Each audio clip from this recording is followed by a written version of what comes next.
New concerns: the FBI's investigation into Hillary Clinton's private email server was not thorough.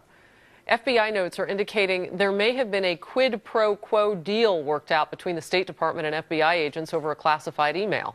House Oversight and Government Reform Committee Chairman Congressman Jason Chaffetz is telling Fox News, quote, in return for altering the classification of that email, the possibility of additional slots for the FBI at missions overseas were discussed, end quote. Chief Intelligence Correspondent Catherine Herridge is live for us in Washington on the story to help us make sense of this, its importance. Catherine.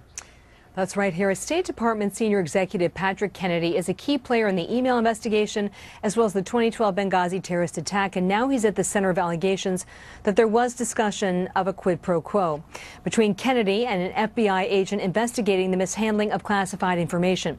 Late Friday, the FBI sent a third batch of interviews from the Clinton investigation to the House Intelligence and Government Oversight Committees. Republican lawmakers briefed by staffers say Kennedy wanted the classification of at least one email changed in a way that would benefit the department as well as Clinton. And in exchange, there was discussion of more slots for FBI agents overseas. Campaigning in Kansas, Congressman Mike Pompeo told Fox, quote, "It is so representative of the behavior we have seen consistently from the State Department, where every effort was made to protect not our American servicemen in the field, not American national security information, but Hillary Clinton." Another lawmaker called it potential evidence of criminality, Harris. The FBI and the campaign all together. Well, that's right. This morning on Fox News Sunday, Hillary Clinton's running mate was pressed on the accusations. To your knowledge, did anyone associated with Secretary Clinton or her campaign ask or instruct Kennedy to seek changes to classification of emails? Absolutely not. I have no knowledge that that happened. Absolutely not. State Department spokesman said this allegation is inaccurate and does not align with the facts. But in this heavily redacted FBI interview made public last month, one of Kennedy's subordinates told agents that he was pressuring State Department personnel.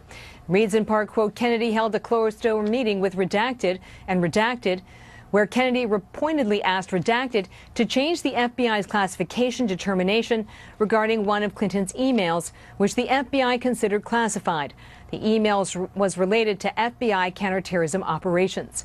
And while acknowledging today that the Clinton email classification and overseas posts for FBI agents were discussed in the same phone call, a bureau spokesman said the issues were not connected and the email classification was never changed. The new FBI files could be public as early as tomorrow, and then we'll get a chance to independently review those interviews, Harris. Wow. Not a day goes by that we don't see something fresh and breaking on this is extremely serious. News. It is. Catherine, really thank is. you very much. And in fact, this topic then, in a different way, continues because new day bringing a new dump from WikiLeaks, more emails. Kristen Fisher has more on that. And Kristen, you know, from today's release, even a different angle, if you will. Yeah, I mean, it's a drip that just changes every single day.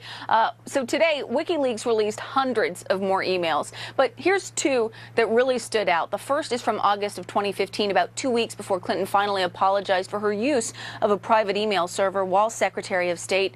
A longtime Clinton ally emailed her campaign chair, John Podesta, to say that Clinton's, quote, inability to just do a national interview and communicate genuine feelings of remorse and regret is now, I fear, becoming a character problem, more so than honesty. Podesta responded by saying, trying to figure out how to get her there and the best way to execute. So that just goes to show you that even some of Clinton's top advisors were uncomfortable with the lack of remorse that Clinton seemed to be showing at the start of this whole scandal.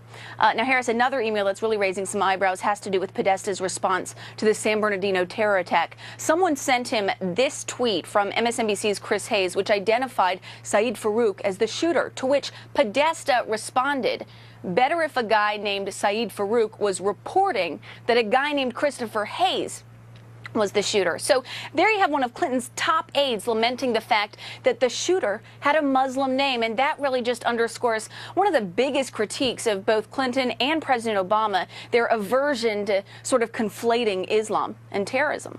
Harris? Wow. Shocking. So how does the Clinton campaign respond to something like this? Well, they're really just trying to delegitimize these emails by saying the source can't be trusted. They claim that WikiLeaks is in cahoots with the Kremlin and that both are trying to interfere with our election. Listen to what Clinton's running mate Tim Kaine said this morning on Fox News Sunday. Since they're part of an effort by both Russia and WikiLeaks, and neither of those are kind of neutral transmitters of information, you can't just automatically assume that everything is on the up and up with these emails. So the Clinton campaign will not confirm the authenticity of any of these leaked emails, but Harris, they're also not denying them either, which says a lot right there. Wow. I don't know that you technically can stay neutral with something like this, but we'll see what happens. Kristen, thank you. So I'm going to ask the Fox News political insiders about this. One of them, knows the Clintons very well, Doug Schoen. He's one of our insiders. They're up next. Stay with us.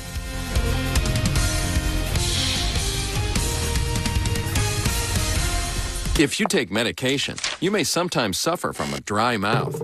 That's why there's Biotene. And Biotene